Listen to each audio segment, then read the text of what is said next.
हम अम्बेडकरवादी है ना, हम तो विज्ञानवाद सोच के हैं, हम तो इस पाखंड को बिल्कुल मानते ही नहीं है कि भारत का राष्ट्रीय ग्रंथ जो है वो संविधान से बढ़कर कभी ना हो सका है और ना होएगा आने वाले, क्योंकि संविधान सबको एक समानता का अधिकार देता है, जिसे मैं समझती हूँ कि रामचरितमानस की अगर हम बात करें, यानी कि हिंदू एक हिंदू किताब है, तो उसमें आप मुस्लिम कैसे क्रिश्चियंस और कैसे अन्य धर्म के लोगों को आप एक समान। भारत का जो संविधान है ना, इसमें भारतीय संस्कृति नजर नहीं आती, ये विदेशों से कॉपी किया हुआ, ऐसे ऐसे तर्क दिए जाते हैं।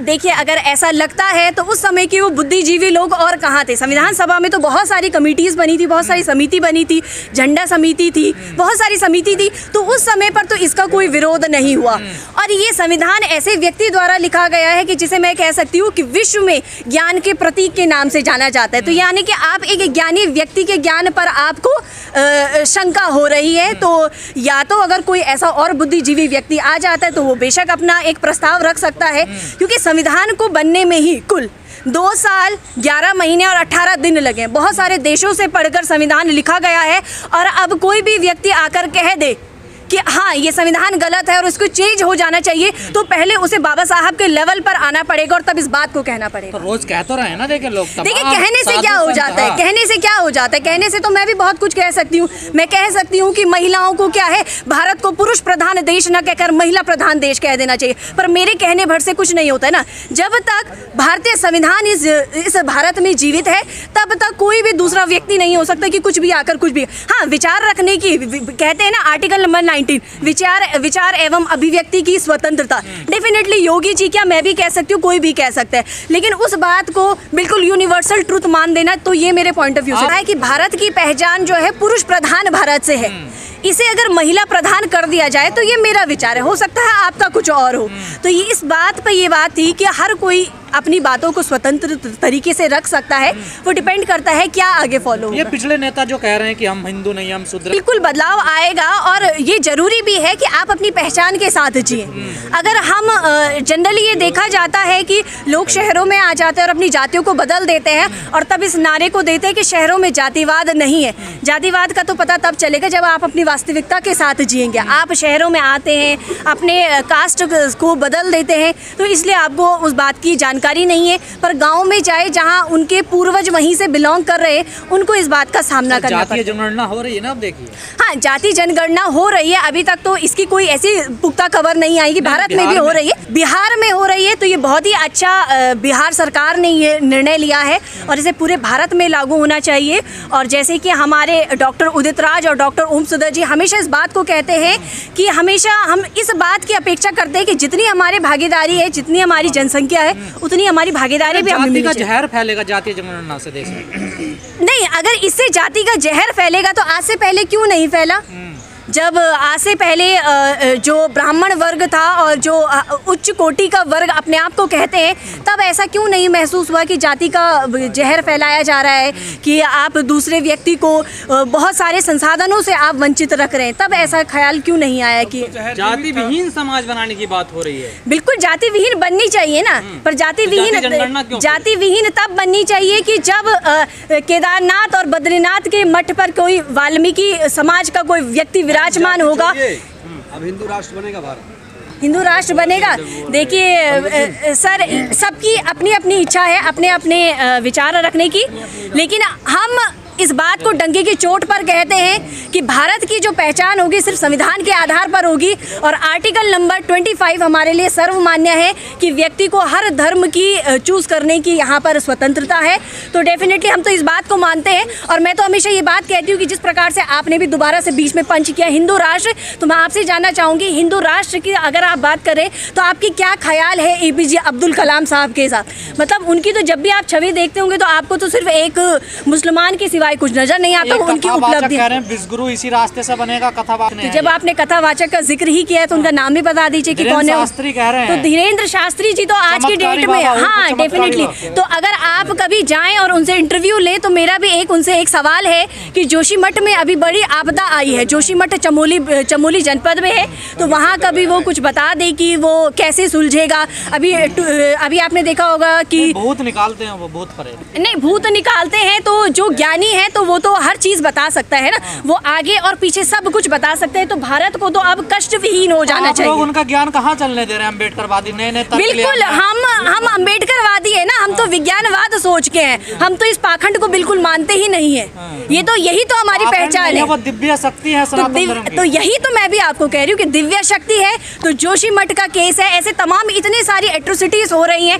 ऐसा विश्व ज्ञानी व्यक्ति अगर हमारे पास है तो उन्हें बिल्कुल संरक्षित रूप से रखना चाहिए और आने वाली हर समस्याओं का हल उन्हीं से पूछना चाहिए। और अगर वो जवाब देने में असमर्थ रहे तो उनको फिर दोबारा जवाब देने की, उसके लिए अर्जी लगानी पड़ती है, उनके दरबार में जाना। बिल्कुल लगानी चाहिए। मोदी जी को सबसे पहले उन्हीं की शरण में जाना चाहिए। अभी जो हमारे उत्तराखंड के युवा बेरोजगार हैं उनसे भी आग्रह किया जाएगा कि वहीं जाकर अर्जी लगाइए। हमारे यहाँ ये आपने जो पाखंड की बात कही है तो इस चीज़ का कहते हैं ना कि पहाड़ी राज्यों में बहुत ज़्यादा होता है। तो बिल्कुल हम लोग भी चाहेंगे कि मैं अपने युवा साथियों को इस बात का सुझाव दूंगी कि वो विश्व गुरु के पास जाने की आवश्यकता है। वहाँ से जरूर हमें यूपीएससी, पीसीएस सारे के सारे प्रश्न पत्रों का जितनी भी हमारी समस्या है सब हल वहीं से मिलेगा। लोगों ने एक आंदोलन और देश में छोड़ दिया कि नई संसद भवन का नाम डॉक्टर अंबेडकर के नाम पर होना चाहिए।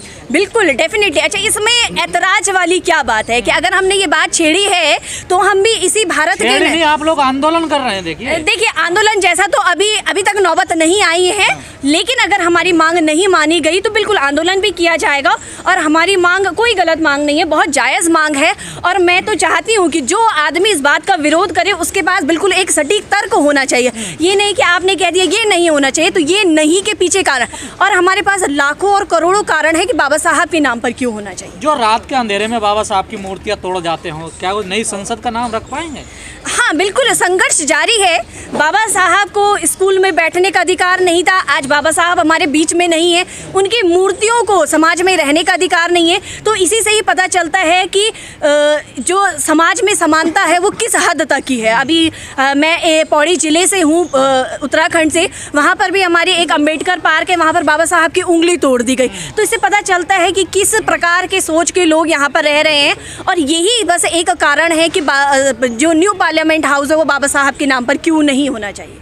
तो क्या बाबा साहब का सम्मान बढ़ जाएगा अगर पार्लियामेंट का नाम रख दिया जो बाबा साहब के समाज का? देखिए ऐसा होता है, एट्रोसिटीज के हमले बंद हो जाएंगे क्या? देखिए एट्रोसिटीज होना, उन्हें कम करना या ख़त्म करना या आगे होना, इट इज़ अनदर टॉपिक।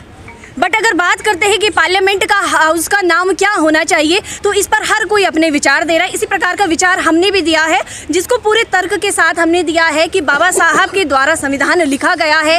पूरा जो पार्लियामेंट है उसकी नींव ही संविधान पर टिकी हुई है। आर्टिकल नंबर 52 ये बताता है कि भारत का राष्ट्रपति का विवरण देता है, यानी कि जो भारत का सर्वोच्च नागरिक है। तो ऐसी किताब जो हर एक व्यक्ति को एक पहचान दिलाती है, चाहे वो बड़ा है, छोटा है, किसी भी जाति, धर्म, लिंग का व्यक्ति है, तो ऐसी किताब को लिखने वाले व्यक्ति को डेफिनेटली ये सम्मान मिलना चाहिए। लोग कह रहे हैं मोदी जी के नाम पे रख देना चाहिए। तो बिल्कुल, भारत में आप रह रहे हैं तो आप बिल्कुल इस बात को कह सकते हैं, इसमें कोई दोहराई नहीं है। लेकिन जैसे हमारे महापुरुष मिले हैं ना, देखिए सदियों में ऐसे प्रधानमंत्री मिलते हैं देश। देखिए महापुरुष के लिए तो अभी थोड़ा उनको साबित करना काफ़ी संघर्ष उन्हें भी करना पड़ेगा। जिस राज्य से मैं आई हूँ उत्तराखंड, कभी आप उधर भी आइए, शूट कीजिए, वहाँ के जितने भी युवा बेरोजगार हैं सड़कों पर आ चुके हैं सिर्फ इस वजह से कि जिन योगी जी की आप बात करें, जिन मोदी जी की आप बात करें, हमारे यहाँ भी धामी जी हैं, उनकी आप बात कर रहे हैं। तो हमारे यहाँ जो भी परीक्षा होती है वो हर 5 और 6 साल में होती है, क्योंकि वो बिल्कुल पैरेलल होती है चुनाव के, कि चुनाव होगा तो परीक्षाएं होंगी। तो महापुरुष ऐसे काम नहीं कर, महापुरुष वो है कि जो हर दूसरे साल में विज्ञप्ति निकाले। महापुरुष वो है जो हर दूसरे साल विज्ञप्ति निकाल रहा है तो उसकी निष्पक्ष जांच करवाए, उसका निष्पक्ष रिजल्ट निकाले, टाइम टू टाइम सब चीज़ें। ये कोई महापुरुष के लक्षण नहीं है। महापुरुष अगर आप ये समझते हैं कि आप भगवाधारी हैं, किसी भी प्रकार का वस्त्र आपने धारण किया है, आप अच्छा बोल लेते हैं, तो ये कोई बात नहीं। कहा जा रहा है आप लोगों को पैसा मिलता है विरोध करने का, हिंदुओं का, हिंदू देवी देवताओं का। देखिए पैसा फंडिंग हो रही है आप लोगों को। ऐसा होता तो हमारे भी अडानी और अंबानी जैसे कई भी हमने अभी तक अपने प्राइवेट बैंक खोल लिए होते और कई सारे हमारे भी मॉल्स होते, बट अभी तक ऐसा है नहीं। और ऐसा आप हिंदुओं के खिलाफ बोलती है, किसी दूसरों के खिलाफ बोल बोलते नहीं आप लोग? नहीं, किसने जो लोग कहा? अफवाहें हिंद बनाना चाहते हैं उनके खिलाफ कभी नहीं बोला आप लोग? देखिए, आपने बात ही शुरुआत हिंदू धर्म से की है तो हमने हिंदू धर्म में अपने पक्ष रखे हैं। आपने पुरुषों और महिलाओं में बात करी, हमने महिला के पक्ष में बात रखी है। आपने युवाओं के बारे में नहीं पूछा, हमने तब भी उसके बारे में बात रखी। आप जो पूछेंगे हम उसका जवाब देंगे। क्या कहना? देखिए, ऐसा है, हर किसी की अपनी अपनी धारणा है कि कौन क्या चाहता है, बट होता वही है जो मेजॉरिटी चाहती है। और भारत के हर दूसरे नागरिक का अधिकार बनता है कि वो अपनी बातों को रखे। उसी में से हम भी एक है, 140 करोड़ जनसंख्या का हिस्सा हम भी है, और हम डेफिनेटली ये चाहते हैं कि भारत की पहचान हो तो सिर्फ और सिर्फ संविधान से हो और बाबा साहब के द्वारा लिखी गई संविधान से। उत्तराखंड में बड़े पैमाने पर युवाओं का विरोध चल रहा है, तो क्या कहना चाहेंगे? बिल्कुल, युवाओं का विरोध चल रहा है। मैं भी उस विरोध में शामिल थी और आज गोलमेज सम्मेलन था तो यहाँ पर भी आना ज़रूरी था, क्योंकि जिन बाबा साहब का हम अपने जीवन में उदाहरण देते हैं तो उन बाबा साहब ने अपने जीवन में एक हमें ये भी सीख दी थी कि अपने कितने ही निजी काम क्यों ना हो, लेकिन समाज हित में जब भी आवाज़ उठाई जा रही हो तो उसे हमेशा प्रेफरेंस देनी चाहिए। तो इसी प्रकार से मेरा भी कल एग्ज़ाम है, लेकिन फिर भी मैं आज आप लोगों के बीच में यहाँ पर हूँ। और उत्तराखंड में जो इशू है वो सिर्फ इतनी सी बात है कि उत्तराखंड में कई सारी परीक्षाएँ हुई और जो परीक्षा होने के बाद 2-3 दिन बाद पता चलता है कि परीक्षा लीक हो गई है। तो ये कैसा इनका सिस्टम है जो परीक्षाएं लीक हो जाती है। बच्चा भरोसा करे तो किस पर करे? इनके लिए बहुत आसान होता है कि इस बात को कह देना कि अब दोबारा परीक्षा होगी। बहुत आसान होता है कि 1, 2, 3 साल बाद परीक्षाएं निकली, लेकिन कई सारे बच्चे ऐसे होते हैं कि जो बिल्कुल एज पर होते हैं, उनकी जो उम्र होती है वो बिल्कुल लास्ट एंड पर होती है और वो उस भीड़ से अलग हो जाते हैं। ये मुद्दा नहीं बनता ना मीडिया में बड़ा मुद्दा बनता है कि राम मंदिर कब तैयार हो रहा है, 2024 में कब? देखिए, युवा बेरोजगारों की अगर मैं बात करूं तो युवा बेरोजगार को इस बात से बिल्कुल भी मतलब नहीं है, एक रत्ती मतलब नहीं है कि वहां पर राम मंदिर बने या कुछ और मंदिर बने। इस बात से मतलब है कि हम लोग शिक्षित हैं और हमें रोजगार चाहिए। और आपके चैनल के नाम से मैं आग्रह करना चाहूँगी माननीय प्रधानमंत्री महोदय से, राष्ट्रपति महोदय से और सीएम पुष्कर सिंह धामी जी से कि युवाओं की परेशानियों को समझे। हर कोई बहुत सक्षम परिवार से नहीं होता है। मैं अगर अपनी बात करूं तो किसी एग्ज़ाम को देने के लिए बच्चा जाता है, किराया लगाता है, वहाँ स्टे करता है, बहुत सारे अन्य खर्चे हो जाते हैं और आपके लिए बहुत आसानी होती है इस बात को कहना कि परीक्षा लीक हो गई। इस समय नया ट्रेंड फॉलो किया गया है कि आपकी यूटीसी की बसेस जो हैं वो फ्री कर दी गई है, लेकिन सिर्फ बसेस फ्री करने से कुछ नहीं होता है। तो ये एक बड़ा मुद्दा है, क्योंकि आने वाला जो भविष्य है वो सिर्फ युवा है और पढ़ा लिखा युवा अगर पकोड़े तल रहा होगा तो ये कोई भारत की शोभा के बिल्कुल ये भारत को शोभा नहीं देगा। निर्भर है ना। देखिए, मंदिर के नाम पर वोट भी मिल रहा है।